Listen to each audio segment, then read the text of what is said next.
Sudah muncul? Sudah, Bu. Yang satunya dan Pak? Sudah. Oke. Siapkan bukunya ya. Kemudian subtema 1 yaitu tentang tumbuhan sahabatku.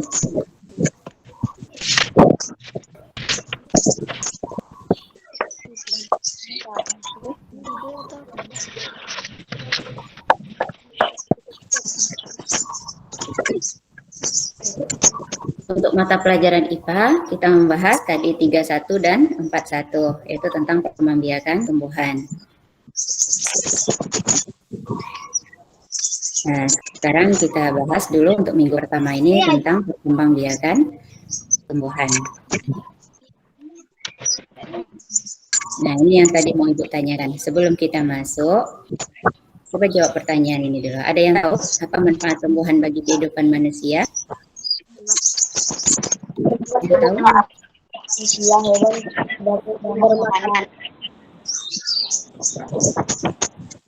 Yang mau jawab silakan.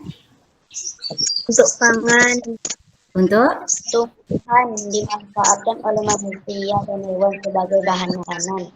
bahan makanan, bagus. Aduh, apa lagi? Sumber makanan merupakan kehidupan bagi semua makhluk hidup. Apa lagi?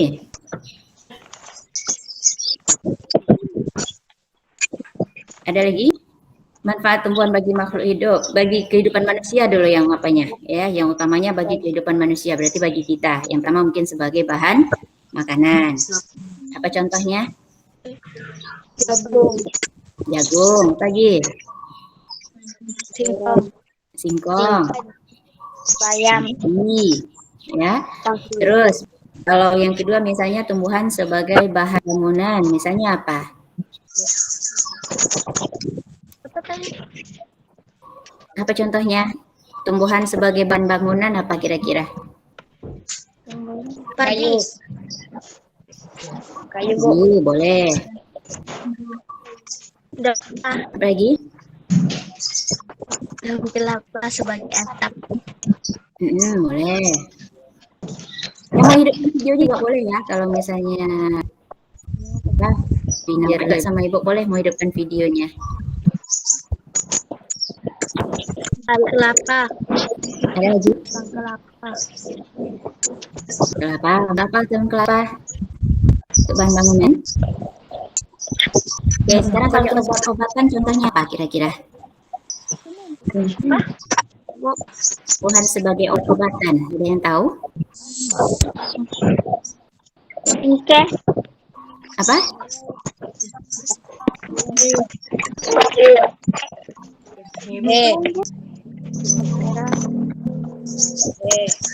Untuk apa?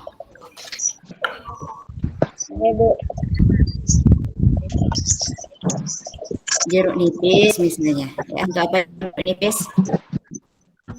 Kandungan vitamin C-nya tinggi, ya, bisa untuk menyembuhkan radang, ya, menambah ketahanan tubuh, misalnya. Ya. Oke, sekarang lanjutannya soal yang kedua, bagaimana tumbuhan bisa bertambah banyak? Apa kira-kira jawabannya? Banyak, Bu. Apa yang terjadi tumbuhan bisa bertambah banyak? Karena bertambah banyak. Nah, berkembang, ya. Ya, jadi biar nanti tahu jawabannya terakhir, maka kita ikuti pembelajaran kita yang sekarang. Oke? Ya, sekarang kita lanjut. Perkembangbiakan tumbuhan terjadi melalui dua cara. Perhatikan baik ya. Yang pertama ada secara generatif atau secara kawin, atau istilah lainnya itu adalah secara seksual. Artinya perkembangbiakan tumbuhan yang melibatkan dua individu. Kemudian yang kedua namanya perkembangbiakan secara vegetatif atau secara kawin atau secara aseksual, ya. Nah, pada perkembangbiakan vegetatif itu hanya satu individu yang terlibat. Berarti nggak ada istilahnya jantan, nggak ada hanya satu induk. Oke, sehingga sifat anak akan persis sama dengan sifat induknya. Ini pada perkembangbiakan pada tumbuhan. Bentar ya.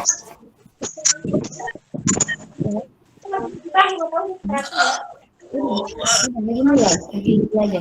Nah,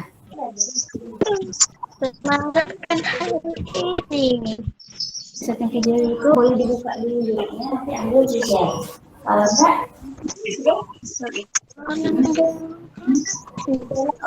ada share di bawahnya kan? Ada share gambar di bawah video.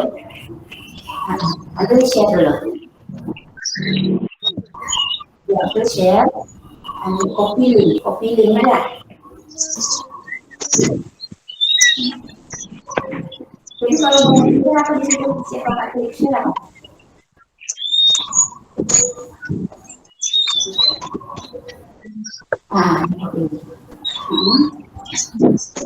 Ya, bukan konten. Bukan ada.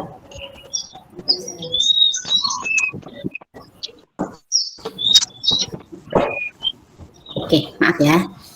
Oke, sekarang ini tadi perkembangbiakan tumbuhan, ada yang secara generatif, ada juga yang secara vegetatif. Tidak diulang secara vegetatif, hanya satu induk yang terlibat, ya, nggak ada induk jantan atau induk betina, sehingga sifat anaknya akan persis sama dengan sifat induk. Oke, sekarang kita lanjutkan.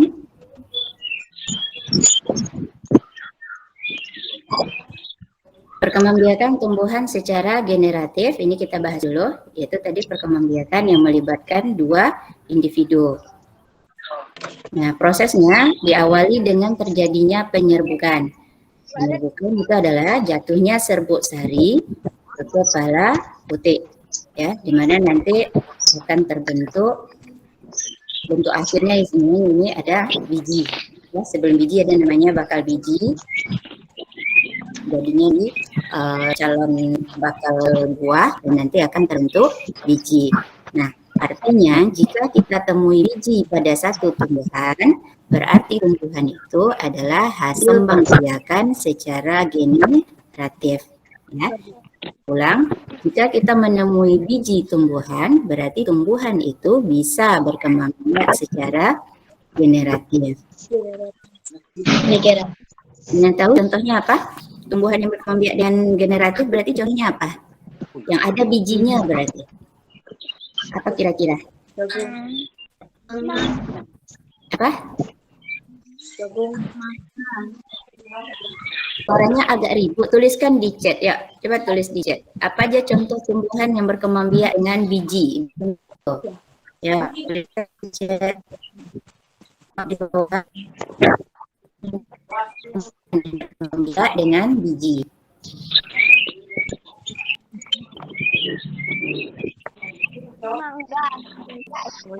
Ini jawabannya nih. Tulis. Tulis ya.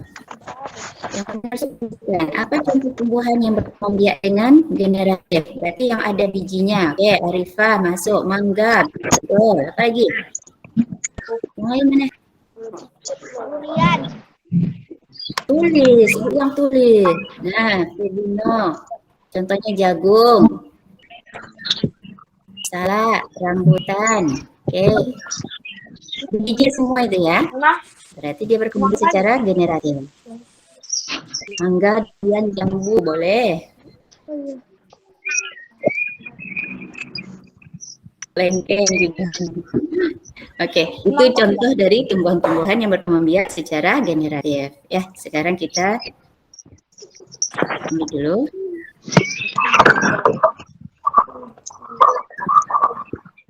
Nah, keterangan ini bisa kamu baca di halaman 5. Coba cek halaman 5.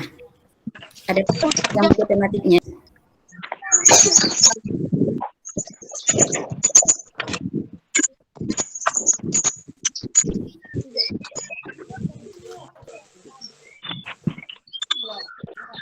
Oke, nanti dibaca halaman 5 ya. Ya, Bu.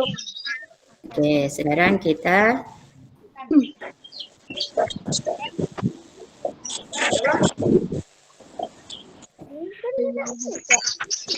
nah, di sini. tuliskan 5 contoh tumbuhan yang berkembang biak secara generatif ya. Kuis ini kamu tulis nanti di Classroom ya.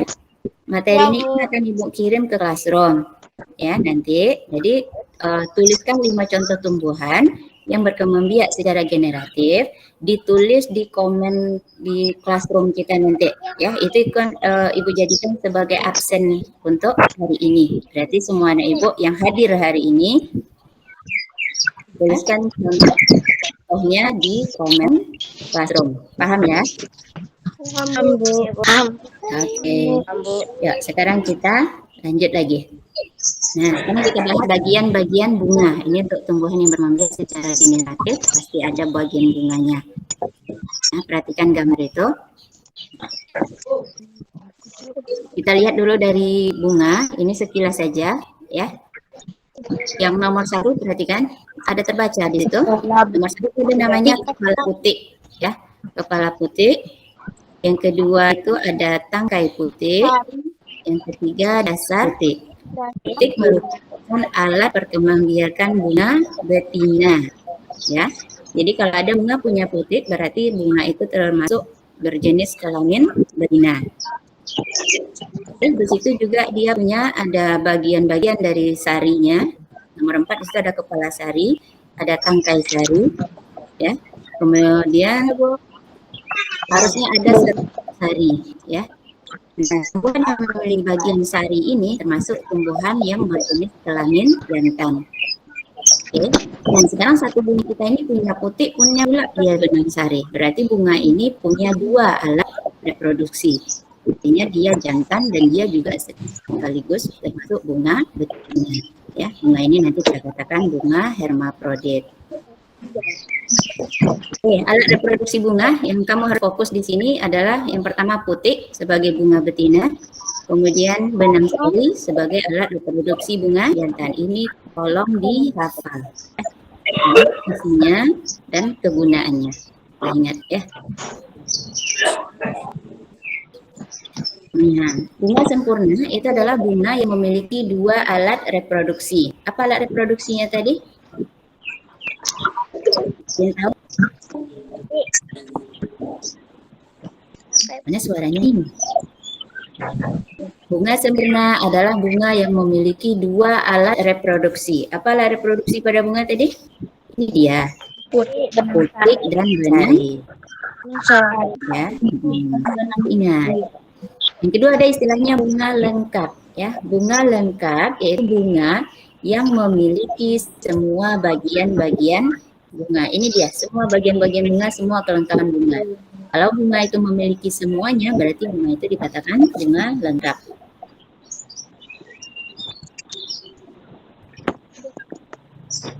Oke, sekarang kita lihat lagi manfaat perkembangbiakan tumbuhan secara generatif. Yang pertama dapat menambah jumlah individu baru, ya. Yang kedua, manusia. Biji yang terbentuk dari hasil perkembangbiakan pada beberapa tumbuhan dapat dijadikan sebagai bahan makanan. Ini tadi yang contohnya ada padi, jagung misalnya yang kita makan adalah bagian biji. Kemudian bunga pada beberapa tumbuhan bisa dijadikan sebagai bahan pembuatan parfum. Bunga apa contohnya? Ada yang tahu? Bunga dan sebagai bunga apa? Harum. Biasanya bunganya bunga melati, ya.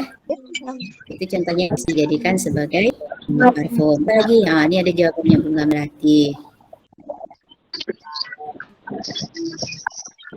Ya, bunga mawar.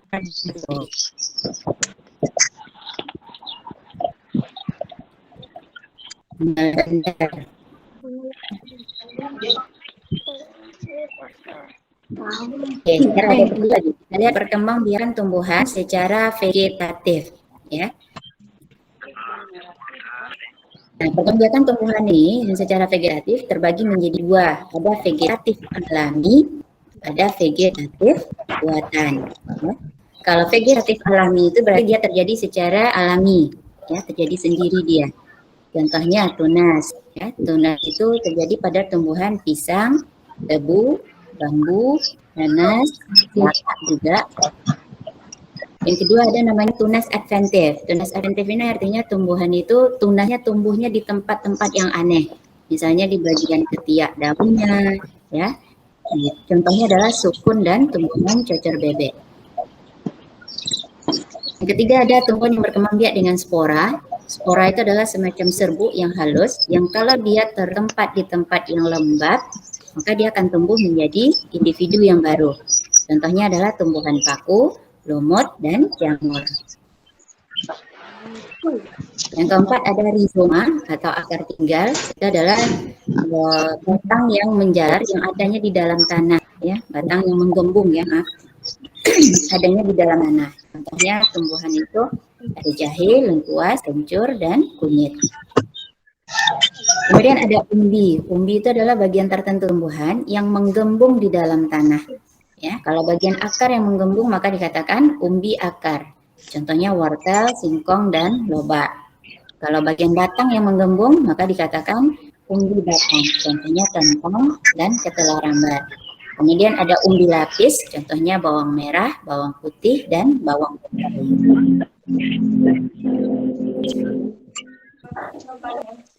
Kemudian ada geragi helstolon, yaitu batang yang menjalar di tanah. Contohnya ada stroberi sama rumput teki atau rumput aja. Ya. Nah, keterangan tentang ini bisa nanti kamu baca di halaman 33 dan 34. Dibaca nanti, ya. Oke, sekarang kita lihat lagi contoh vegetatif buatan. Ya, vegetatif buatan berarti perkembangbiakan vegetatif tumbuhan itu dibantu oleh manusia. Misalnya, yang pertama ada istilahnya mencangkok. Mencangkok itu dicari satu batang, ya, batang tumbuhan. Kemudian dicari dahannya yang ada mata tunas, kemudian dikelupas dia, kasih tanah, tumbuh akar, dipotong setelah dapat ditanam. Contohnya bisa dilakukan pada tumbuhan mangga dan jambu biji. Kemudian stek ada beberapa macam, ya. Stek itu artinya memotong bagian tertentu tumbuhan, kemudian ditanam ke dalam tanah. Stek batang contohnya tebu dan ubi. Kemudian stek tangkai, contohnya mawar dan kembang sepatu. Stek daun contohnya tumbuhan cocor bebek dan sansevieria. Kemudian stek pucuk, contohnya tumbuhan teh. Yang ketiga ada merunduk. Ya, merunduk ini merundukkan bagian batang atau dahan tumbuhan ke dalam tanah, ya, sehingga nanti dia akan tumbuh menjadi individu yang baru.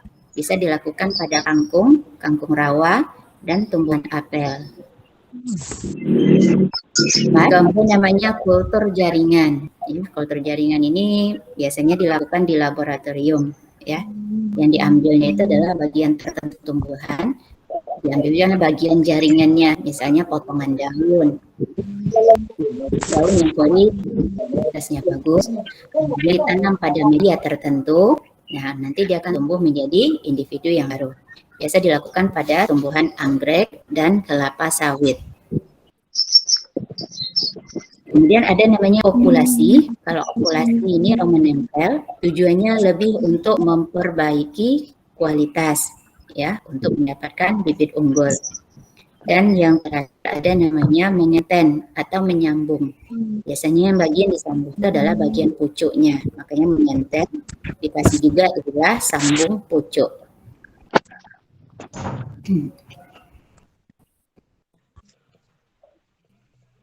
Nah, kesimpulannya pembelajaran kita hari ini cuma sebentar ya, karena materinya memang dipadatkan biar anak ibu nggak terlalu susah nanti belajar di rumah, ya. Yang pertama, perkembangbiakan adalah proses bertambahnya keturunan atau jumlah individu. Perkembangbiakan terjadi pada tumbuhan, manusia, dan hewan. Kemudian perkembangbiakan tumbuhan terjadi melalui dua cara, yaitu secara vegetatif dan secara generatif. Oke, demikian pembelajaran kita hari ini, ya. Singkat, bisa dimengerti nggak? Bisa, Bu. Bisa, gampang ya?